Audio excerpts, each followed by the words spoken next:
बिलाखिर वो बात जो हम महीनों से कहते आ रहे हैं उस जबान ने भी कह डाली जिसकी बात का सभी को यकीन आ जाएगा। हम कहते थे कि पाकिस्तान और सऊदी अरब के दरमियान दिफाई मुआहिदा ईरान नहीं इसराइल के खिलाफ है। हम कहते थे कि पाकिस्तान किसी सूरत ईरान के खिलाफ जंग का हिस्सा नहीं बनेगा। हम कहते थे पाकिस्तान किसी सूरत फलस्तीन में फौजें भेजकर हमास को गैर मुसल्लह करने की मुहिम का हिस्सा नहीं बनेगा। हमें बताया जाता था पाकिस्तान तो अमरीकी गुलाम है, पाकिस्तान इसराइल से भी सफारती ताल्लुकात कायम कर लेगा। एक वो पागल चीनी प्रोफेसर आया था जो बाद में ना चीनी निकला ना प्रोफेसर, कहता था पाकिस्तान ईरान पर हमले के लिए जमीनी रास्ता फराहम करेगा। आजकल तो लोगों की यूट्यूब फीड में भी नहीं आता। पता नहीं कोई CIA का साइऑप था या वैसे ही कोई दीवाना, लेकिन जैसे उड़ान भरी थी वैसे ही फुरूद भी हो गया। अब जरा पिछले 2 माह के हकायक पर नजर डालिए। पाकिस्तान ने ईरान में जंग ही नहीं रुकवाई।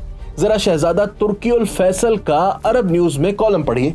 ईरान के मुतालिक वो कहते हैं एक हमसाया जिसने हमें बहुत दर्द दिया, मगर साथ लिखते हैं कि अगर ईरान जंग में सऊदी अरब कूद पड़ता तो हम ईरान की तेल तंसीबात तबाह कर देते, ईरान हमारी कर देता, पूरे मिडिल ईस्ट की करता।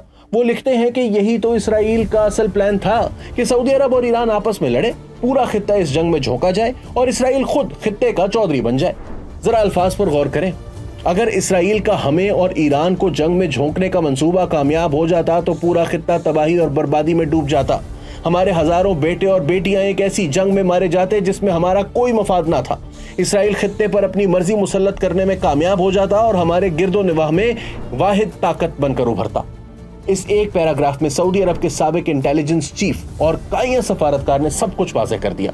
सबसे पहली बात, वो ईरान से लड़ने को तैयार नहीं क्योंकि ये इनके नजदीक और वली अहद मोहम्मद बिन सलमान के नजदीक इसराइल का मंसूबा है। दूसरी बात जो उन्होंने वाज़ेह कर दी वो ये कि वो ईरान नहीं इसराइल को सऊदी अरब के लिए एक वजूदी खतरा गर्दानते हैं, एक ऐसा मॉन्स्टर जिसका पेट सिर्फ फलस्तीन, सिर्फ मिस्र, सिर्फ लबनान, सिर्फ इराक, सिर्फ शाम या सिर्फ ईरान से भर सकता होता तो कब का भर चुका होता। जरा याद करें कि सऊदी अरब ने पाकिस्तान से दिफाई मुआहिदा किया कब था। पाक भारत जंग हुई मई में, ईरान इसराइल जंग हुई जून में, इसके बाद सितंबर तक कुछ नहीं हुआ।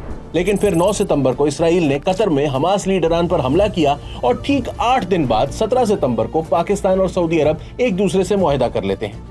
हैरान हूं कि ये टाइमलाइन हमारी आंखों के सामने अनफोल्ड हो रही थी और लोग नतीजा ये अख्ज़ कर रहे थे कि ये ईरान के खिलाफ है। तीसरी बात ये कि सहूनी मीडिया का ये झूठ बेनकाब हो गया कि सऊदी अरब अमेरिका को ईरान से जंग के लिए उभार रहा है। ये पहले दिन से झूठ था और किसी की नीयत में खोट ना हो तो ये झूठ पकड़ना मुश्किल भी नहीं। चौथी और सबसे अहम बात है पाकिस्तान का किरदार। आपने देखा कि पाकिस्तान ने जब चंद रोज कबल अपने फौजी सऊदी अरब भेजे तो इस बार वो आवाजें बिल्कुल खामोश थीं जो पहले हमें डराती थीं कि पाकिस्तान और सऊदी अरब मिलकर ईरान पर हमला करेंगे।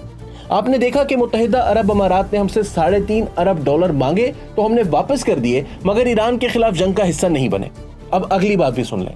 ये फौजी भी इसराइल को ये बताने के लिए ही गए हैं कि सऊदी अरब की तरफ मैली आंख से मत देखना। ये बात सऊदी अरब भी समझ चुका है कि दुश्मन इसराइल है। तुर्की के वजीर खारजा हकान फिदान भी कह चुके हैं कि इसराइल का अगला टारगेट अब तुर्की होने वाला है।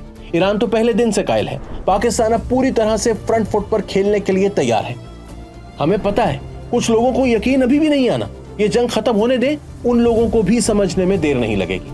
फिलहाल ये क्या कम फतह है कि सऊदी अरब को समझ आ गई।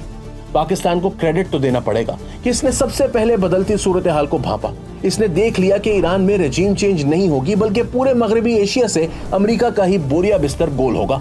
शिकागो यूनिवर्सिटी से रियल पॉलिटिक के गुरु रॉबर्ट पेप के अल्फाज में पाकिस्तान इस जियोपॉलिटिकल उथल पुथल को मैनेज कर रहा है। आने वाले चंद माह में इसका किरदार मजीद बड़ा होने वाला है और हासिद फटी आंखों से ये मंजर देखते रह जाएंगे।